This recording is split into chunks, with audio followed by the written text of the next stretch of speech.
Lost on Lost Season 2, baby! Hell yeah! We've watched Seasons 1, 2, and 3 of Lost, and we've learned a lot. Did we? And we've learned to love Jack, Kate, Sawyer, Boone, and Claire. Did we? But now it's time for Seasons 4, 5, and 6. That's right, we're still going to talk about the mysteries and mythologies of the island. And obviously hot tropical hookups. But now we're going to talk about things like the freighter, The Others, Charles Widmore, The Lighthouse, time travel, 9/11, Ronald Reagan, the Catholic Church, Titus, Gold Chains, the military-industrial complex, the Prison Industrial Complex, the Void, the Orb, and so much more. So strap on and strap down, because if you thought last season was confusing, This is going to be so much worse. Or better if you like being lost on Lost.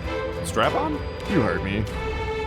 Oh, welcome everybody to Lost on Lost. My name is Adam Busher, and I'm joined as always by JP Russell. Hey, that's me. I didn't think of a special intro for you this time. Because I hate you. Well, you know what? You may have lost love for me, but you know who we're both in love with? Who? Our guest. Our guest, indeed. Welcome back to the show, ladies and gentlemen. The one, the only, Alex Tuchi. Yeah. I don't have an applause button. I gotta add one of those in. And then like a boo. We wouldn't use that today. No. But we'd have a lot of applause. Yeah. I thought you guys were going to be serious today. The only reason I agreed to be on the podcast because I'm serious now, guys. I'm serious now. Unlike your last appearance where it was lots of foolishness. Tomfoolery, chicanery. Yeah. No more hijinks.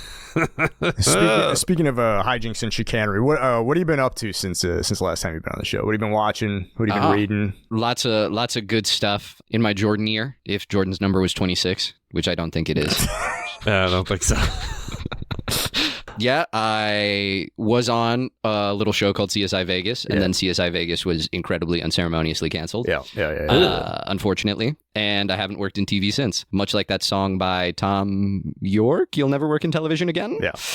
Nailed it. So I work at a bookstore now, and that's Okay. pretty great. I've been doing a lot of reading. We don't currently have a TV because my roommate with the TV moved out, but it's been all right, reading a lot. I am watching Twin Peaks again. Fuck yes, dude. Oh. I am also watching Twin Peaks. Exactly what Adam has been doing, yeah. I'm watching Severance with my girlfriend, which has been nuts. Yeah. Absolutely crazy show, but it doesn't come out soon enough to satisfy the instant gratification. So in between, it's like interstitial Twin Peaks. Yeah, and we're right. She's never seen it before. We're right at the beginning of season 2, and she's like, "I think I like this season better." I've seen Twin Peaks 3 or 4 times. This is probably my 4th or 5th time rewatching it, and I was just telling JP this. I just got through the 2nd season slump, and I'm about to get into the final rebound. Yeah, for sure. Because they're like, season 2 is great, except for this run of 6 episodes right in the middle where it sucks balls.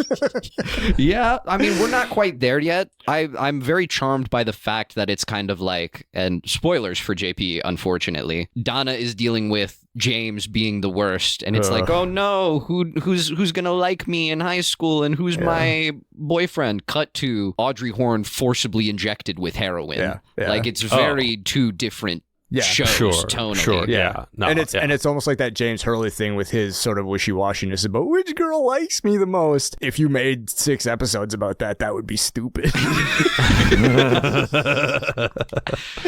Well, but we'll talk all about that when we do our Twin Peaks podcast. yeah, I haven't watched Twin Peaks, but I've taken mushrooms, looked through a kaleidoscope, and been stuck in a toll booth, and I hear that's close enough. Adam, what are we talking about today? Today we are talking about JP's going to tell us what we're talking about. All right, today we're talking about Happiwy Eva Afta.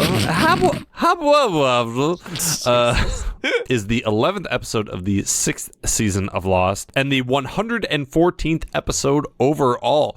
Our centric character is everybody's unstuck in time boyfriend, Desmond Hume. It originally aired on April 6, 2010.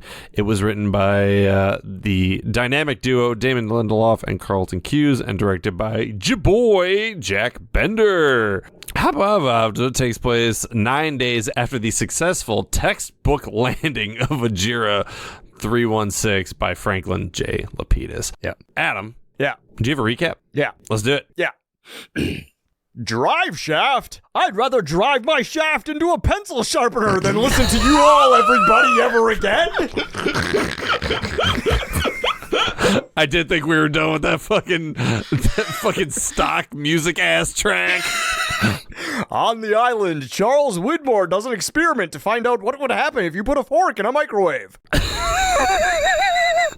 It'll be fine. And elsewhere, Desmond Hume has his dream job, being a fixer for a wealthy dickhead. But at least the dickhead likes him now. Honestly, having the respect of Charles Widmore in exchange for the love of the most perfect woman alive? Decent trade.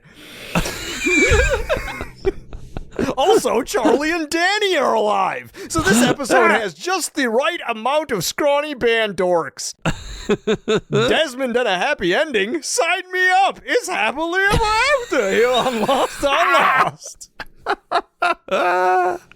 I approve incredibly seriously of that intro. I haven't laughed, but that's not because it wasn't funny. It's just because I'm serious. Because you're serious this yeah, time. I'm You sit serious. locked in. I'm serious. All business. Business Tuchi. Good. Somebody's got to be, right? Stupendous job. I drink. The The episodes in season 2 don't start with the eyes that often, and this one did. Not nearly. Yeah, people don't eyeball like they used to. Jack Bender must be, Going back to the well. yeah. Desmond is woken up by Safari Liz Lemon. Yes! As soon as I was trying to lock in because it was going to be my serious episode, but as soon as that opened up, I was like, I didn't think Tina Fey was in this show. Yeah. Yeah. I'll be honest, because we started on Desmond Eye, and I was like, smash. And then we got, out of focus Safari Liz Lemon into focus, and I was like, smash. And then Charles was like, all right, not that, pass. Pass, yeah. Safari Liz Lemon, who a known henchwoman of one Charles Widmore. And Desmond's like, oh, he's all groggy, and he's like, wow, we had to shoot you up with a sedative. You were recently in the hospital. You got shot, but we're going to give you some juice to wake you up. It'll be fine. So are we missing something here? So he's in the hospital, and then now he's on the island? I'm assuming we're missing something. We still have 12 episodes of this podcast to go, so there are crucial pieces of information from our... There are things that I don't remember that we are not missing, so I'm checking in. I can't tell we're you serious today. what just happened, but I can tell you what happened immediately after this episode, because my other episode of this podcast is the episode right after this one. Oh, shit, that's right. Really?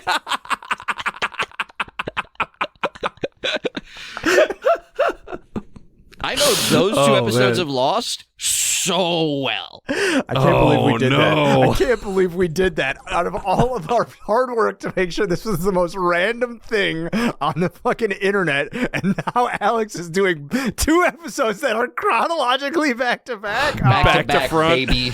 God. That's okay. Okay, well. This episode is different enough because it features maybe one of the same characters that we saw previously. That's true. Yeah, that's true. Because Sure. Because the next episode after Happily, everybody loves Hugo, which is Hugo-centric, and the one character that's in both these episodes, Desmond.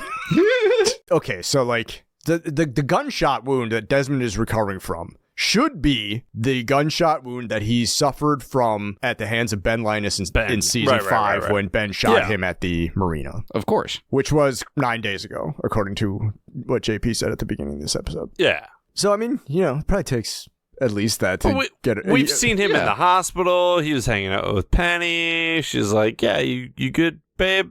And now he's just like, I wake up on the island. Yeah. So we're missing something. I think that it's entirely possible that it happened off screen, that somebody just sedated him and snagged him out of the hospital. They gave him just the right amount of McClutchin. He wakes up, not in the place where he thought he was going to wake up, and he's very chill. Yeah. And then he sees Safari Liz Lemon and Charles Widmore, and he's like, oh man, this is weird, but I'm still okay. And then Charles Widmore is like, you're on the island. Yeah, I brought you back to the island. What the fuck did you say to me? Then he's ready to beat him up. Only then. His face starts twitching.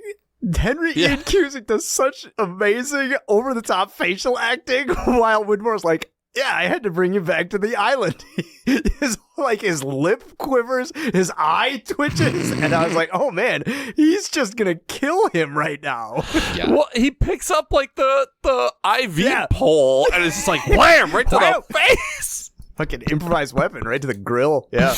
Just starts, it was really kicking good. his ass. Yeah. It almost makes you forget that he's an old man. Oh, yeah. Like, one hit from that pole should have caved in his head. Yeah.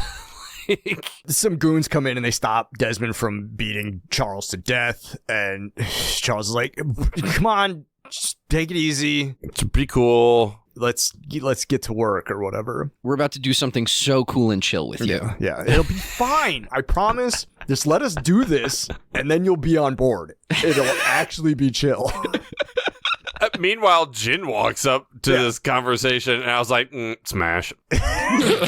We're back in. Yeah. But yeah, I don't know why Jin's here, whatever. But Widmore goes up to Liz Lemon and is like, fucking, hey, that experiment that we're going to do in a couple of days, do that shit right now, right this second. Yeah. No time to waste. No time to waste. You know how the survivors are always like, we'll leave in 10 minutes. Experiment now. Now. No fucking around. Let's Run go. it. And she's Run like, it. she's like, no, it would actually probably be better to wait and make sure that we like set everything up right. And he's like, now. Yeah, Jin's like, why is Desmond here? And everybody's like, Jin, why are you here? I mean, I'm not mad. I'm just confused. But right, yeah, exactly. I'm not mad. I'm just confused. Oh, God. So like the experiment, they're at the Hydra Island station that we come to realize. We recognize this stairwell on the outside of the building. Everybody would recognize the stairwell from the Mobisode Room 23. That's where I knew it from. It's the exact set. Goddamn Mobisodes got us.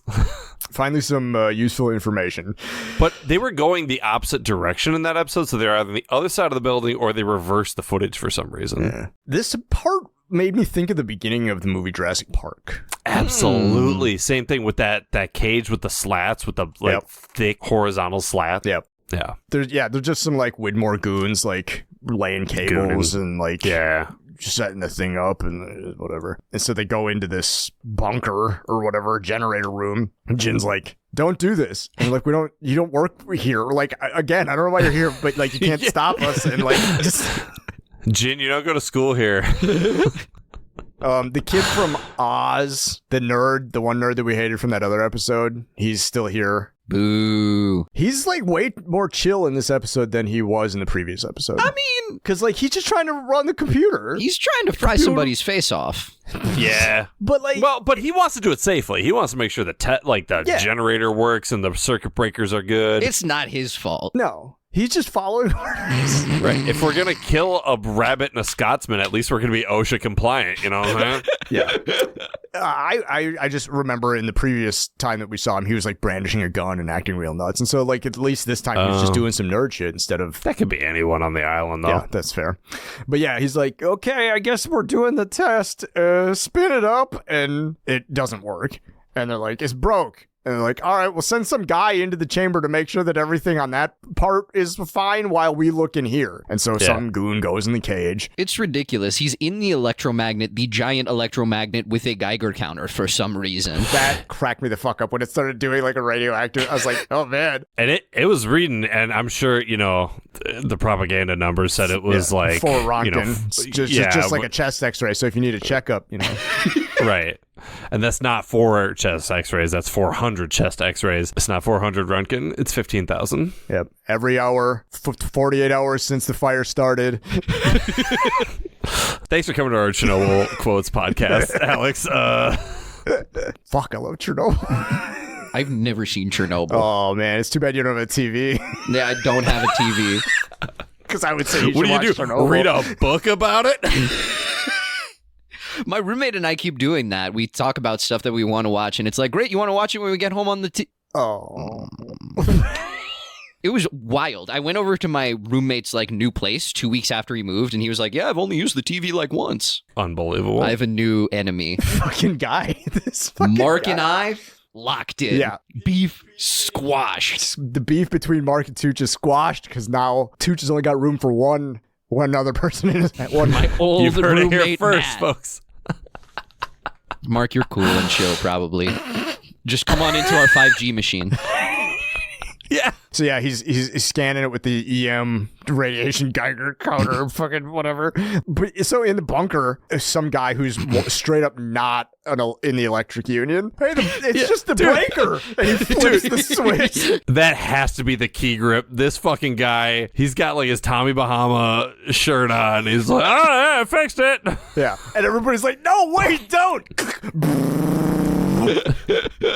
And guy in the room like stands to be like, oh, there's a lot of noises going on right now. I'm gonna keep counting these Geigers. And he gets I wrote vaporize here, but they don't totally vaporize him. They just like burn the shit out of him with a magnet. His juice. face is just melted a bit. Yeah. He's fine. He's honestly fine. Yeah. I mean, the island heals people. He'll probably be okay. Yeah. Oh. Why are we freaking out about it? He brought the Geiger counter into the electromagnet. That's probably what freaked it out. Like, you're not supposed to put metal, like, you know. Lost card comes through. Can I just say, I don't know if they have notes for this show anymore. Mm-hmm. It's out of focus. Brock. It is a little out of focus. Yeah. So yeah, the lost card comes through, and the Widmore's like, "How'd it go?" And everybody's like, "Fine." Well, the one dude got fried, but he should have been in there. Honestly, his fault. His fault. Widmore checks. He's like, oh, I need to see this myself, just in case you forgot what happened 30 seconds ago. Well, after the commercial break, I guess. Yeah.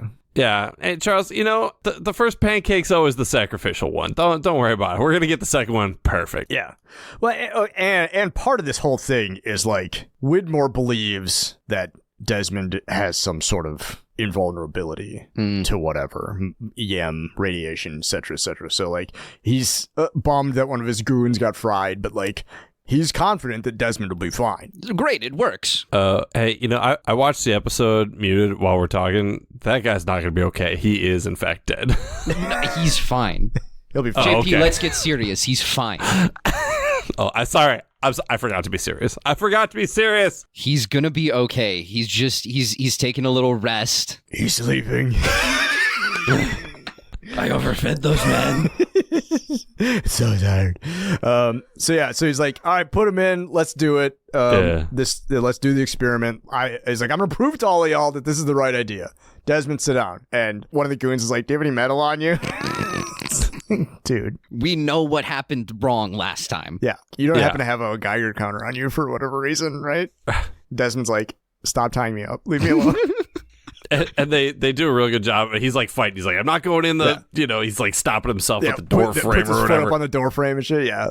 And then they just punch him a whole bunch. Yeah. They put him in there. They tie him to the chair. They close the door. And then he just like smashes the chair apart, which I thought was pretty awesome. He's dope. Great, yeah.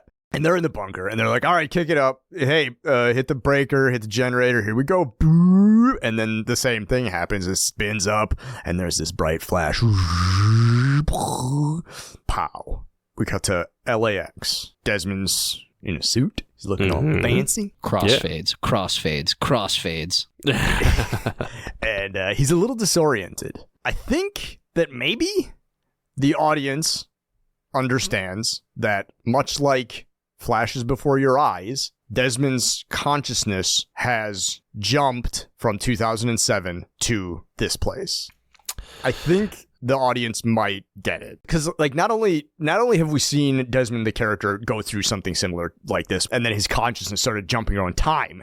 Now his consciousness is jumping around metaphysical planes, dimensions. Yeah, into the Desmond verse. Oh, so good. Because he's disoriented. He's like, where am I all of a sudden? I used to be in a microwave. And then and then Hugo is just like, number 4, dude. What? Bags around number 4. We were on the plane together. Carousel number 4. It's one of the numbers. Ooh. And Hugo's what I remember from last episode. Nice. Pre-member? Nice. Very good. Hugo's like a bajillionaire, and he's still so chill. Yeah. No good billionaires, except for Hugo. Except for Hugo. We'll eat him last. He is also trying to lose his money, and he keeps getting more. Like, it's not his fault. That's fair. That is true. But yeah, Hugo's like, yeah, it's all good, dude. And he just like disappears off into Hugo land. The easiest check that actor got. Got his episode fee for 3 minutes of work. Yep. And then he's like, man, I can't wait for next episode where I get all the women. And then he's viciously reminded over and over again that he gets no play. To be fair, though, there's a lot of episodes where Jorge Garcia has to fucking just run through the jungle for 90 fucking takes. So, like, you know what? If he gets to take sort of a knee on this one, that's fine by me, man. Yeah. Yeah. I'm putting it in my contract. Season 6, I walk through the airport. That's it. Slowly. Air conditioning. I'm not carrying anything. I don't have to be wetted down and sweaty. Simple. Crocs. Yeah. Shoot me from the knee up. That's it. Or get the Crocs in the shot. I don't give a shit.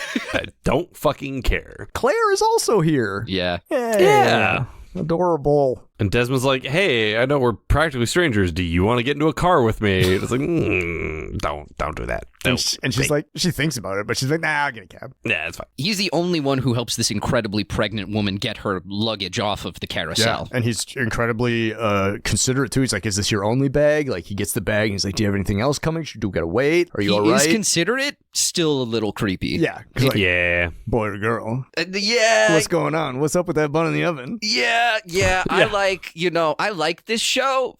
Both of the episodes that I've watched for this specifically make me believe that maybe these people have never talked to a girl before. Like, maybe they've never talked to a girl before in real life. Maybe. That also says a lot about Hughes and Lindelof. Yeah. I'm sure that they've never spoken to a woman either. Claire's like, I'll get a cab. I appreciate the offer. I'm certain that I will not be kidnapped by a fugitive. Everything will be fine. It'll be fine. Don't even worry about it. Desmond goes to find his car. He's got a car. We cut to the face of Fisher Stevens. Yeah. And Fucking Hugo from Succession. Oh, yeah. Yeah, Oh, Hugo yeah. from I Succession. was like, no, we already have a Hugo. No, That's the right. other Hugo. I forgot what his name was. Because, yeah, he's in Succession. He's great in Succession. It's kind of a similar vibe. Yeah. He's got a type. I tried to like metagame it because I was like, okay, why would they bring Fisher Stevens back to do this? And I said, he is the face of a man who knows how to get cocaine and prostitutes. Yeah. So he takes him out to the car. And before he closes the door, he's like, hey, do you need cocaine or prostitutes? I was like, got it in one. Desmond's like, I only get high off one thing, a hard day's work. That's right. Send me to the office. Let's go I'm to the office. serious. I'm so serious. Fucking, yeah, Minkowski. Minkowski's a chauffeur. He's a good driver and, yeah, procurer of things. Takes Des to the office. He takes the elevator in. He's like, oh, yeah, I'm here. I'm, whatever. He's like, go right in, goes to the door, and his boss is Charles motherfucking Whitmore. And he's like, Desmond, I'm so glad to see you. And Desmond's like, Charles, you're my best friend. And they hug and they fucking bro down. Dude, this was giving me The Room vibes. Like, oh, hi, Tommy. You're my favorite customer. Like, just like, nothing's too good for my boy Desmond. Boy, you sure did close that deal. I was like, this is whackety schmackety TV lingo. Like, I hate it so much. I don't care how much it's gonna cost. Get him out of jail. That was crazy. That was an insane way to open up the next act. It's kind of wild how Desmond is like, his consciousness did kind of jump because they put him in the 5G machine, but he's totally chill with seeing Charles in this context. Right. So it's like his consciousness jumped, but he knows that it's like he can feel the relationship that this Desmond has, and so he plays it. Yeah.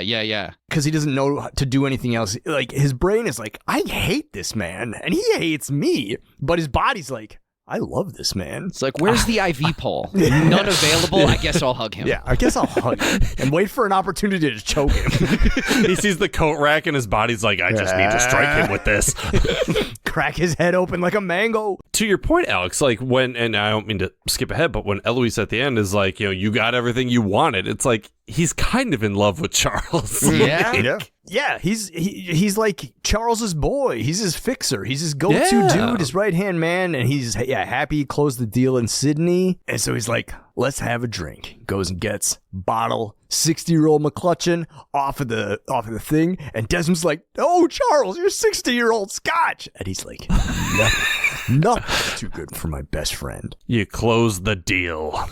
You son of a bitch. You're so serious. He's very serious. It's just two serious men having a serious drink. Right. And then we shift gears to a little frivolity. The wife is hosting a charity event, and Drive Shaft is going to be playing. at this charity event that Charles's wife is throwing. So I misunderstood. I thought he was saying, because it turns out that his wife's son or their son or whatever wants to play with Drive Shaft. Right. I thought he said plays in Drive Shaft. I was like, how many children does Charles Whitmore How many have? families has Charles Whitmore Right, because started? I was like, oh, the other guy is his kid too, but I'm like, but that's Charlie's brother, so is Charlie actually his son? And I completely forgot about Drive Shaft for like 3 whole minutes. Yeah. Turns out bass player, primary songwriter, backup vocalist, Charles Pace, has been arrested on a flight for possession. And Drive Shaft can't go on without their primary songwriter. Can't go on without a bassist? Right? Absolutely not. The serious grooves get felt in the lowest register. You're not going to have those people really moving unless you got that sick bass line coming in. Sweet bass lick. So Charles puts Des on the case. He's like, get him out of jail. Babysit him. Take care of it. And Des is like, yeah, I can do that. You're rich, and I'm working on your behalf. We can do whatever we want.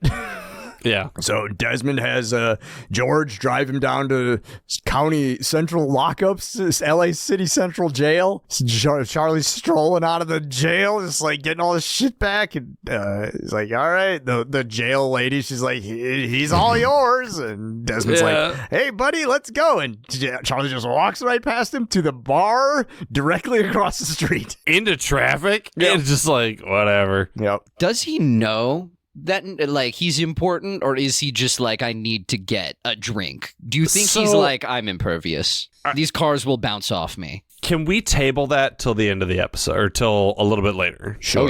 Oh yeah Because I very much do want to dig into that, but I want a little bit more context first. Oh yeah, for sure. Charlie goes into the bar, orders a drink. Desmond's like, I'll have what he's having. They pour a couple of drinks, and yeah, Charlie's real sad, and he's like he starts telling Desmond a story. He's like, you ever been in love, man? And Desmond's like, yeah, look at me. Yeah.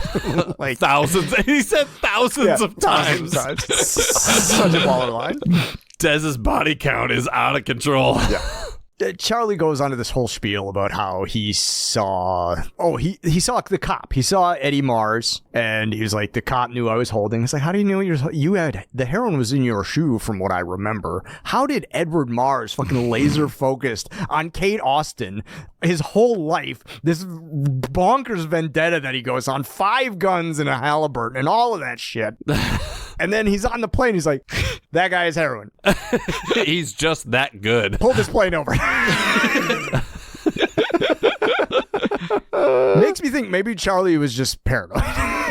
Charlie? No, absolutely not. Probably would have been fine had he not gone to the bathroom and tried to swallow a huge bag of heroin. Yeah.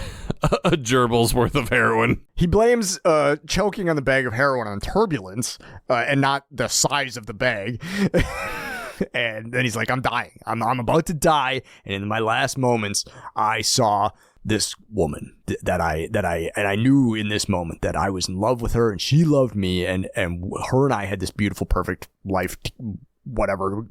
It's love, man. It's love. And that's what I'm talking about. I'm talking about real love, not you and your thousands of fallings in love, a true one love or whatever. And Desmond's like, I don't give a shit about this. I've been given a job to get you to a concert. That's you're enough. A bassist, and we should do that. The scene has no visuals to accompany it because that's not what he's describing. Is not how it went down in the episode we've already seen. Right? Because like he interacts with Kate, not with Claire. Yeah, which is awkward because he dated Evangeline Lilly in real life. Yeah, but because so like he's describing went on for a minute. Yeah, he's describing a vision that we the audience didn't see, and then they also don't show us here. Right. So it's just 2 dudes talking in a bar about chicks. It's a long scene. It's a very long scene. Desmond's like, let's just go do the thing. You'll get a chit with Widmore if you just stop thinking about whatever you're thinking about and play the concert. You'll have a rich man's favor in your pocket, and that's a pretty good deal. So let's drink it up and let's roll. Oh, Desmond, I said earlier that George drove Desmond to jail. He didn't. He drove his own car, which makes this next scene possible. Right. Yeah, where did this car come from? This is okay. because I'm pretty sure that this is Desmond's weapon of choice car. Oh, yeah. Yeah. Wait. Yeah. So, like, I think this is just Desmond's car, but he doesn't live in Los Angeles, so I guess it's a rental. And so, like, he rented a car. Wait. And then No, because that's got to all happen after this, right? Yeah, no, he needs that car to do something crazy the very next episode. okay, yeah. So either he gets another car, or they fish this one out of the water. If this is a rental, I got the thing that threw me immediately was I noticed that the badging on the car was Greeked, just like Right, yeah. I was like, oh shit, they Greeked this one too. Car. He's just gonna run people. Yeah. So maybe it's not the same car. Quick, get your grandma out. Yeah. So maybe it's not the same car, but they did Greek it because they're just probably BMW was like whatever. But yeah, so they're so this is it's probably just a rental because Desmond, I don't think he lives in LA. He has a hotel, whatever. Maybe he does live. Yeah, I don't know. But so they're driving down the road and fucking everybody comes on the radio and Charlie's like, this is our hit single. It was the one song that we did that everybody liked. It's not even a good song, but everybody likes it, and there's no accounting for taste. And he's like, what do you think? He's like, it's fine. It's just kind of a dorky pop rock song. It's fine. Yeah. It's fine for what it is. Sounds kind of royalty free to me. Yeah. And they chat a little bit more about whatever. And then Charlie's like, here, why don't I give you a choice? You gave me a choice in the bar to either go do this thing or get hammered or whatever. I'm going to give you a choice. The choice is screech. And he just like grabs the wheel and jerks the car into the water. Yeah. Which is why, because it happens for a while. Like, I thought maybe I looked away and I missed Charlie putting his foot down on the pedal. Yeah. Did I miss that? No. So Desmond just the entire time was like, oh no, I wish there was something I could do. Well, maybe he doesn't know how to hit the brakes. That's why Fisher Stevens has to drive him around. He just coasted to the courthouse. Yeah.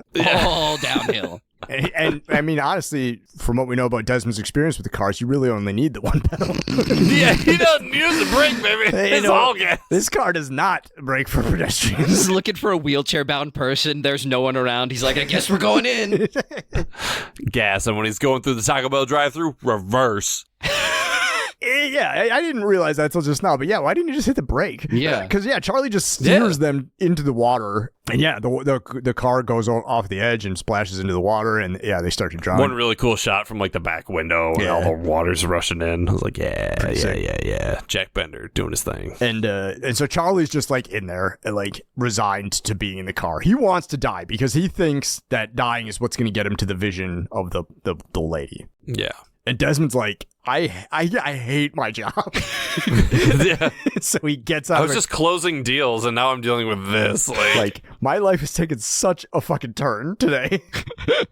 He gets out of the car. He goes up to the top. And he's like, okay, if he drowns, Charles is going to be really mad at me. Dives in. Daddy's going to be mad. Swims down to the car. Palms on Charlie. And then Charlie like looks at him. He puts his hand on the window. Boom.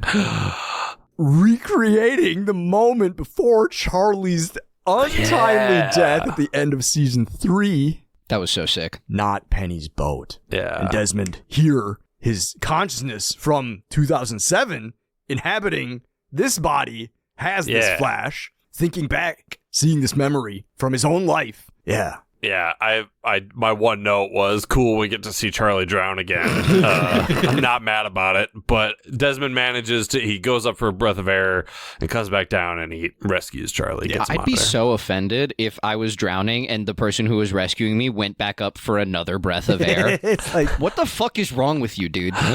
clock's ticking. Like, let's go. Very not serious of you. No, from a very serious man, that was pretty silly of him. Yeah. There's a commercial break. We cut to the hospital. Desmond's getting checked out. She's like, you got a pretty serious bump on your head. And he's like, I feel fine. I don't have any of the classic concussion symptoms. And she's like, what about hallucinations? Yeah. What? And he's like, what do you mean? What do you mean? I hallucinated getting back to my job, lady. Yeah. All right? I'm serious. I'm serious. And she's like, you need an MRI. And he's like, it's not going to work on me. I'm immune to magnets. I won't get in your 5G machine. So okay. When I needed to get an MRI on my shoulder within the past year, and it took 3 weeks to get that appointment. Desmond gets an MRI same day. I hate television.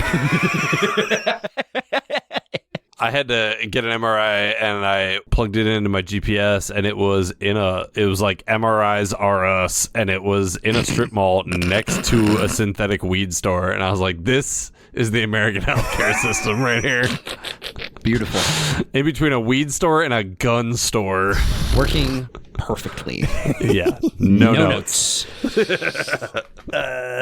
Plugs him into the MRI. He's like, all right, man, just chill out. Here's the panic button. If you freak out, hit this button. You got any keys on you? Yeah. The same thing he said when he got into the other 5G machine, which was was cute. Yeah. Very cute, I Damon. missed that. Nice. A little throwback. Good dialogue. A little callback to the other one. He's like, all right, 30 minutes. Dude, fucking, I don't know if you've ever had an MRI, Alex. Yeah. It's a bummer. Like It sucks. You've had one? I had one when I was in high school because I kept passing out for some reason that they couldn't figure out, and still just didn't figure out. Yeah. They put me through a bunch of tests and they were like, dang, that sucks. I hope it stops. Anyway, bye. See ya. Drive home.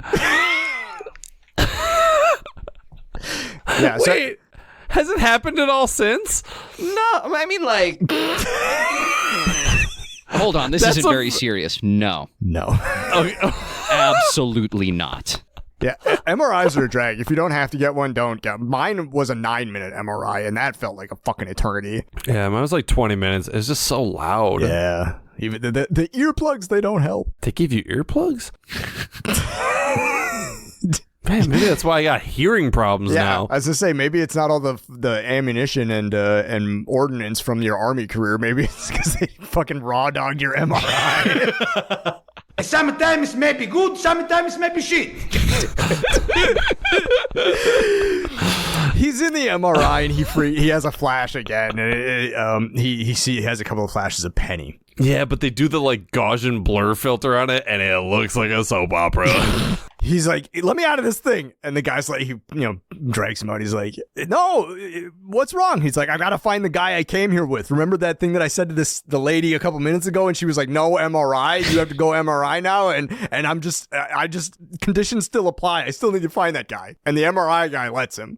That's so funny to me. It's like that could have just, like that initial scene could have just not happened. Yeah. Yeah. But whatever happened. Whatever happened. Whatever happened. Happened.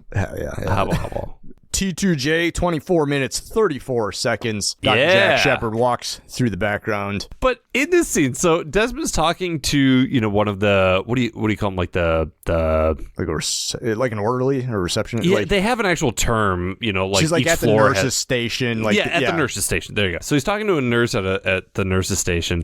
And he's like, I gotta know where the guy that I came in here with. And she's like, I can't tell you that. He's like, we were in an accident together. She's like, I'm sorry, I still can't tell you. So he just like goes over and is like, hey, man doctor, can you tell me?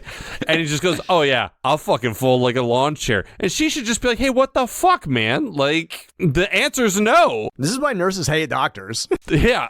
It's also crazy that so much hinges on this episode of Desmond being like, hey, we took a flight together. Because it does seem like Jack's going to tell him to fuck off. And he was like, oh, wait, We were on the plane together. Desmond? 8:15? Hell yeah, bro. He's over here. Yeah. He's just Do on you the want hall. some Percocet, dude?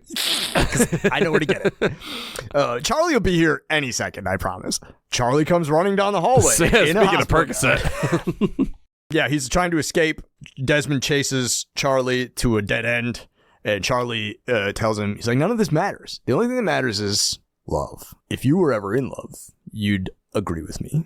So I'm going to go find the woman I love. And fuck whatever you're up to, man. See you later. That's unserious. Desmond can't get behind that. No, that's goofy. Incredibly goofy. So here's my thing. I want to go back, Alex, to what you were talking about with Charlie earlier. Oh, yeah. So I watched this scene twice, and the first time I watched it, I was like, maybe because Charlie has like been on drugs, it's altered his brain chemistry, and it gets him closer to the veil, and it allows him to understand that something's wrong with the timeline. And I was like, okay. And I watched it again. I was like, maybe Charlie's just an insufferable cunt who's done acid. You ever meet somebody who wants to talk about what it's like being on acid? And I'm just like, yeah, I'm totally listening to you right now, dude. Bro, go to therapy, dude. Yeah, right. I couldn't decide which one was the happening truth here. I mean, it's tough because he does walk into traffic like he's Right. not going to get hit by a car. Yeah. But also, Right. he choked on a bag of heroin. I don't trust his Right. decision-making skills. Right. Precisely, and that's where I'm at. Like, he might be onto something, but he's still Charlie, and he's still an idiot. And I feel like, that was... I hope that was done intentionally, and I do believe that was done intentionally because that is a device that Damon Lindelof uses a lot in, like, Leftovers, where it could be a couple of different things. I love Leftovers. Yeah. Leftovers is maybe Leftovers my great. favorite television show of all time. Yeah. So I really liked that moment because you could see flashes of, like, the future career that Damon Lindelof is going to have when he makes an immaculate television show. Sure. Yeah. And just, like, seeing him flex that muscle was really wonderful for me because we can have conversations like this. Yeah, for sure, for sure. I watched this scene several times to see if you could see Dominic Monaghan's butt. Because the first time I watched it, I thought I did. And I was like, no way. And I was like, well, I mean, they do it on NYPD Blue. So I rewound it. And I was like, that could have been his butt. And then I watched it one more time. I was like, no, I think he's got shorts on. It would have been very funny. I wanted them to give him a fake butt. Stunt, bud. Before Charlie takes off, he's like, hey, I can prove it to you. The girl, he's like, you gotta find Penny. love. You gotta find love. You gotta find Penny, whatever. Because, Desmond's like, who's Penny? He's like, I don't know who Penny is, but you should find her because that'll be your answer. Desmond's like, this is still dumb. I guess I'm gonna go back to work and tell Charles that I fucked it. So he's back in the car with George because his car is in the marina. Yes. It's in the underwater shop. And so Desmond calls in to good old Chucky Widmore and is like, bass player got away, man. I got him out of jail, but then he did a runner and he's, I don't know where he's at. He's chasing love. He might try to kill himself. I don't know. Like, Yeah, and Charles could not. Oh, you really let me down here. Yeah.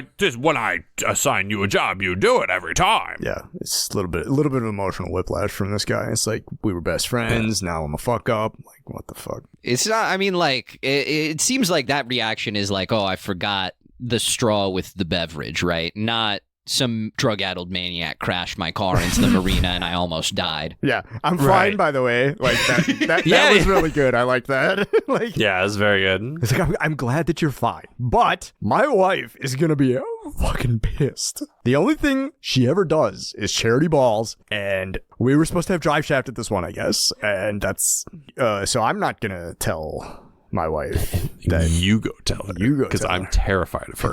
I'm frightened. We have been in a loveless marriage for years. It's why I have so many children with so many other different women. Yes. So George takes Desmond over to Mrs. Widmore's place where she's setting up the event. George is still too friendly. Oh, never met the boss's wife, huh? Like, he's so Dick Tracy's sidekick in this whole thing, but also a scumbag, and I just hate him. Desmond goes up to her. She's like ordering people around, set that up, get this going, whatever. It's Eloise. It's Eloise Hawking. We're familiar with Eloise Hawking. Her and Widmore had a relationship in the primary timeline, and so here they're married. They have a child together. She's very chill about Charlie going missing. She's like, it's fine. It's so chill. It's crazy that the buy-in for this episode is like, hey, you need to do this or else my wife is going to be so mad. And he's kind of like, hey, I didn't do this. And she's like, that's fine. It's fine. Shit happens. Drive Chef sucks anyway. Don't beat yourself up about it, man. Whatever happened, happened. What is the charity?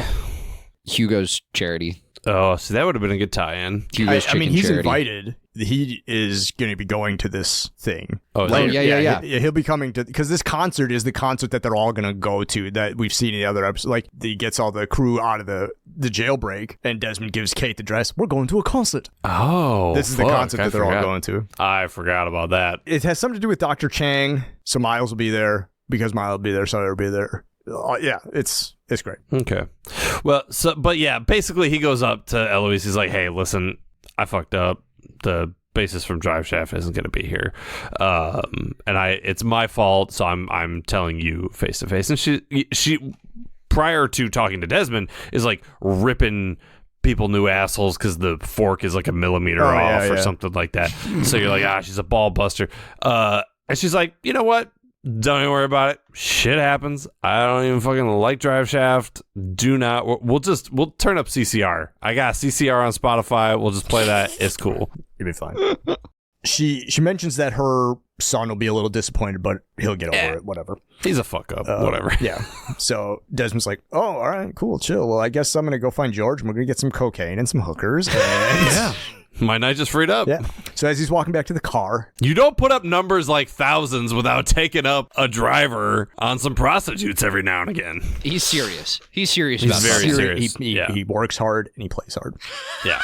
As he's walking back to the car, he hears some people reading off of the guest list. Blah, blah, blah, blah, blah, blah, blah, Penny. And he's like, wait, what did you say? Okay. And they're like, what? Nothing. He's like, let me see the list. It's private. Can't. Fuck that. I work for Charles Whitmore. Give me that list. And then Eloise is like, don't you fucking dare let him look at that list. She gives him the eyes wide shut, like, I need you to stop looking for answers. Yeah. Like, Yeah. But she, like, as she's like, hey, just fucking get out of here. You're not ready for this yet. And like the veil starts coming down, like right in front of him, kind of. And she's like, I know what you're looking for. You got what you wanted. You wanted Charles to fucking love you. And he's like, wait, what the fuck are you talking about? Yeah, you've got the one thing you were always looking for was the respect of Charles Whitmore. And he's like, I didn't realize that's what I do have that, but I didn't know that's what I always wanted. Right. Yeah. And she's like, get the fuck out of here. And so he's all spun out. So he's in a daze. He's losing it. He's spiraling, whatever. So he's Great way to get somebody out of somewhere. Just make them have an epiphany and then tell them to fuck off. Yeah. He's heading for the car and then a nerd stops him. He's like, wait, man. Oh my God. And then the window rolls down and it's Danny motherfucking Widmore. Not Danny Faraday. No. Danny Widmore. That hat had to be a choice. Like, that's his personal hat. That 100% You know what I mean? is a hat owned by Jeremy Davies. He talked about it in an interview after Lost. Oh, no. So yeah, if you want to look like a dork hipster, that's the hat. That's the uniform. The tiny fedora. And the little thin tie and like everything. It always looks like he just wandered onto set, I feel like. Like, hey man, stop at costumes first. And he's like, I don't have time for that. Stop coming to set. You're not in the show. You haven't been in the show for a year, man. Hey, Adam. Really good impression, actually. Danny asks Desmond about love also. Yeah, and he's like, what's up with these fucking idiots asking me about love at first sight? She's like, I saw a lady at the museum and she had red hair and I fell in love. And Desmond's like, I've had sex with all the women at the museum. Next. Thousands. What was her name? Jill? Lucy? Sarah? Samantha? Natalie? Charlotte? Yeah. He's like, and so Danny's like, yeah, I saw this woman, my life changed. The next morning, I wrote this down. And Desmond's like, that's crazy science. What is that? He's like, I don't know. I play the piano.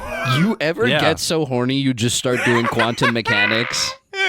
Been close. They're both dumbstruck. They're like, what do we do with this information? And he's like, I don't. I talked to my buddy at Caltech, and my buddy at Caltech said this is the type of shit that like a lifetime mathematician would be doing. So you know, there you go. And Desmond's like, oh, I get it now. The Flash Sideways timeline gives people what they always wanted. Dan, you're a musician, which is what you wanted as a child. I have Charles's approval. Charles has a relationship with his wife and his son. Everybody got exactly what they wanted. Like, Jack is a more intuitive and useful person. He has a son. Jack is still a deadbeat dad. I was fascinated by this bit. I almost like, I'm sorry, I'm going to go on a fucking sidetrack here, but like, I wanted this made me realize what I wanted out of season 6 was like, I wanted their lives to be different enough, but them to be like forced into situations where they would have to cross the veil on their own, rather than like Desmond just hitting everyone with cars. Like Jack's not a doctor, but somebody gets into an accident and he has to perform CPR just on a whim. And that does it. And, you know, like somebody needs a catalytic converter stolen and Sawyer just does it. You know what I mean? Like something that like puts them into the scenario a little bit more, because like Danny knows he should know this, but it just like came to him in a dream. And I was like, that it's so close. It's so close to being the right thing. Right. You know? It is interesting because Dan knows where Penny is. Right. Because that's his half sister. And he's like, every single night she runs the stairs at the UCLA Bruins Stadium, so she'll be there. Go there. And fucking Fisher Stevens like, oh, you're into sister stuff? I could have gotten you sister stuff, you know? George takes him over to the stadium, goes over there, and yeah, we see Penny running a tour de stade. Doing a stade. It goes back, like, you couldn't have picked any other time. You couldn't have picked a single different moment to approach this woman. Women love when you interrupt their exercise. This is why I think nobody on the show has ever talked to a woman before, because she, like, she gives him the time of day. She's like, oh, hey. Yeah. And it's like, in real life, no woman, like, what do you, I come here to be away from men, and now you're here. Do you think I'm running these stairs because I want to? Right. Do you think I would be here if I was comfortable at the treadmill at an Equinox? Like, no, she's like, oh, yes, finally. Yeah. My dream man approaching me on the stairs. Yeah. Alone in a stadium outside of screaming distance. Yeah. Jesus. He's like, hey, I'm Desmond. And she's like, hi, I'm Penny. And they shake hands. And Desmond... Hard cut. Yeah. Good edit. Yeah. Desmond wakes up in the 5G chamber in the makeshift MRI. And he's like, oh, man. Oh. I feel great. I feel so agreeable now. Yeah.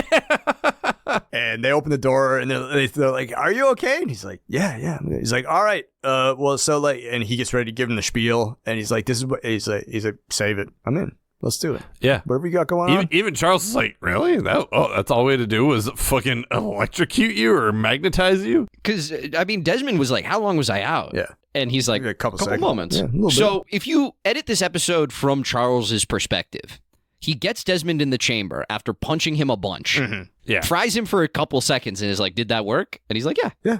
Yeah. Charles is like, episode. I'm the best scientist who's ever lived. Yeah, it's a real wild turn on a dime sort of attitude from Desmond. And so they're walking back to the Hydra lab, and Liz Lemon is like, so you're just on board now? Like, that's just where you're at? Stop selling after the S. Just shut up. Yeah, don't talk past the yes. He's in. Stop fucking around.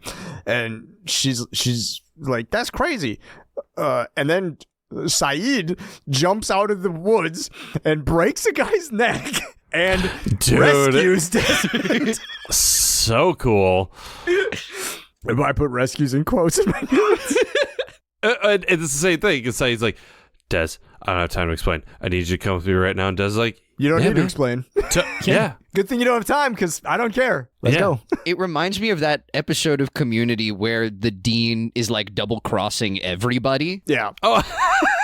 And Annie's the just like, conspiracy theory episode. Yes, it's like when you're not if you don't double cross for a purpose, you're just doing random shit. Yeah, yes. That feels like Desmond at the end of this episode. Yeah. He's kind of like, all right, absolutely. Whatever's gonna happen. And then we flash back to the Flash Sideways timeline. Desmond's consciousness is not here. Desmond's consciousness has returned to 2007. So now this is a proper Flash Sideways. Yes. Desmond's like, let's get a coffee. And she's like, let me take a fucking shower. Well, first she's like just standing over him like, what happened? Oh, yeah. I shook your hand and you passed out. Like, and he's like, I mean, you've seen yourself, right? Like, honestly, don't take a shower, because this is doing it for me. But yeah, so she's like, yeah, meet me at this coffee shop in an hour. And Desmond's like, I'm just going to go there now because I don't have anything else to do. He goes back to the car. George is sitting there and he's like, hey, George, remember how you said you could get me anything? He's like, I didn't say anything. I said women. Yeah. He's like, no, you said anything. You said anything. You were very concierge-like when you first picked me up. I need you to get me the manifest for the flight that I just came on, Oceanic 815. Just the people on it. Just the people on it. I don't need to know the crew. Let's not get nuts. And also 12 cars. And go to the Hertz and get me Something with a little kick. Something with a V8. I was thinking I could really just get you like ketamine or like Viagra. A plane manifest seems difficult. You seem like more the guy that gets the plane manifest. You know what I mean? Yeah. Like, he's like, what do you want that for? He's just like, I just need to show them something. And that is the end of the episode. Happily Ever After. Wow. Did we like it? Was it good? That's number one. Here at the end of the episode. You can like something that sucks. You can hate something that rules. Alex, why don't you kick it off here? Did you like it? Was it good? I'm going to be honest. It might have been good in context as a standalone, which I think is the pitch of this show. And just to remind viewers at home, I watched all of Lost in college up until halfway through the last episode, and I was kind of like, I'm bored. Yeah. And then I stopped watching it. So I kind of know the context. I was also very intoxicated for most of this watch. oh, yeah. So maybe it's good in context. As a standalone, I was like, what the fuck is happening, man? Yeah, Why that's fair. do I, like, Desmond's cool, I guess. He's not as cool as he is in the very next episode. He's sick as fuck in that episode. Yeah. I didn't like it. Okay. Didn't like it. Yeah. Maybe good. Didn't like it. Maybe good, didn't like it. Actually, I think it was good, but I didn't like it. Is good. Didn't like it. Because of that scene between Charlie and Desmond where Damon Lindelof and Carlton Cuse are very clearly playing with audience expectations of Sure. like that meta moment of the show where it's like, we realize you're watching a show at home and you can take this one of two ways and both could be interpretable. I think that to me is the mark of somebody who knows what they're doing. Sure. Yeah. He wasn't Yeah. serious enough though. Could have been No, more not serious enough. He kind of had an Yeah. arc from serious to goofy silly time 3000. Right. Yeah, we don't like that. Don't like that. No, we got to be way more serious than that. Way more serious. JP, thoughts? I do not think it was good, and I did not like it. We've done a lot of timey-wimey bullshit. We've done a lot of Desmond shit, and we've done a lot of Season 6 Flash Sideways shit. I think in all three of those categories, we have seen way better examples of those three things. If the constant is like peak timey-wimey bullshit, then this is constant at home, if that makes sense. Sure. Now granted, I don't like Charles Widmore, so I really don't like Desmond and Charles getting along, but just it felt so artificial, whereas I think everyone else's Flash Sideways felt more genuine. Mm-hmm. This felt like such a first draft to me, and I just there was little moments here or there, but for the most part, I was just like, I'm not buying this shit for a second. So Fair. did not care for it. Adam, how did you feel? It was just fine. The thing that I liked about it, I got to the end of it, and I had the same sensation that I did at the end of The Constant. At the end of this episode, I had the feeling, I was like, I think everything is going to be okay. Desmond, the character, his actions have given me that sensation as an audience member. I think things will work out. Up until that point, I was like, this is fine. Yeah. So I don't know if it was good or bad, and I didn't hate it, I didn't love it, but I did get at the end of it a sensation of I'm looking forward to things working out. Okay. So a B. B minus. B minus. Awards. Awards, yes. Time for some serious awards. Serious awards. Very serious The awards. Lost MVP. Who's your favorite? Who's the best person, place, thing, concept? Alex, start us off. Who was your Lost MVP? My Lost MVP. Now remember, I'm serious now, all right? Yeah. Oh, of course. No Of course. bullshit. This is serious, No. Alex. Yeah. Yeah. With that in mind, Safari Liz Lemon just did her job. Everybody else fucked some shit up. Charles told her, Okay. let's do the experiment now. You know what got done now? The fucking experiment. Yeah. Yeah. Objective oriented. Incredibly objective oriented. Came back at the very end, said, are you really on board? Desmond said, yeah. Mission accomplished. She checked out. Yep. Yeah. Yep. Yeah. Incredibly Wow. serious. Very good. Absolutely. Nicely picked. JP. I don't know how many times I'm going to be able to do this in the back half of the show. I'm going to give it to Charlie. Wow. Whoa. All right. Charlie, I think that of my two Charlies that I had to choose, the Insufferable or the has seen the veil, I think he's truly seen the veil. I think he took some action. I think he's the wake-up call that Des needed. And honestly, he didn't do anything too egregious in this episode. And I'm trying to picture it just as this 40 minutes of television and not what he did before this. Mm-hmm. So yeah, I'm going to give it to Charlie. Okay. Yeah. This episode is the first episode that explicitly shows at least partial awakenings. Desmond. Yeah. And then we hear about Charlie and Danny and Eloise being a little conscious of, whatever. So, yeah. No, that's cool. Yeah, Charlie, that'll work. Adam. McClutchin Scotch. If you ever need to celebrate a deal being closed, A serious deal. or just a great male friendship, McClutchin Scotch. 60-year-old. 60 years old, Mm. goes down smooth, and sure. Silly geese, get out of here. Yeah. McClutchin is a serious Scotch for serious men. There it is. There it is. Oh, I like it. I like it a lot. All right. So we got Safari Liz Lemon, Charlie, and 60-year-old McClutchin Scotch. That might be one of the best spreads we've ever had for MVP. That's interesting. That's like Malort. It's interesting. That said, there's another side to the coin There here. is. Yeah. The Lost Forever. King Suck of Shit Mountain, who's out here hacking it up through this episode, these 45 minutes. Who could we really have done without? What could we really have done without? Alex, kick it off. I hate to do this because I feel like as big of a spread as we had last time, we might have something very similar here. The fucking Drive Shaft song. Oh, yes. Everybody. Why? Yes. That was I don't like the last time that I saw this show was maybe 6 or 7 years ago. Uh-huh. And as soon as I heard that song, I was like, that's enough of that happening right now. And that's in a show that we have identified at least a couple of scenes that just didn't need to happen. Yep. I would rather have more time with him in the MRI machine than hear the Drive Shaft song. Agreed. Hilarious. JP, Lost Forever. Paul the Circuit Breaker Technician. Yeah, that's a good one. Dude, this guy is in 3 episodes of Lost. His name is Paul. I hate his shirt, I hate his mustache, and I hate his lack of attention when it comes to safety standards. That's why you have a 2-key solution for that sort of something with that amount of voltage. Oy, Paul, the sloppy technician. Because especially after he flips it and everyone's like, whoa! And they cut back to him, he like steps away like, what's going on over here? What's everyone yelling about? It couldn't have been that fucking switch I just flipped. Be more serious about your job. Agreed. Great take. Adam. The kid, the dork at the console, running the experiment and talking to the rabbit. Yeah, we didn't even talk about how he talks to the rabbit like a psycho. He's just a dork or possibly a nerd, and we are anti-nerd here on Lost on Lost. True. So, yeah, Seamus. Fucking nerd. Seamus, Fucking yeah. Seamus. Nice. All right. You All Everybody, the song, the hit single, You All Everybody. Paul, the not union electrician, and Seamus, the rabbit computer nerd. That is also quite the spread.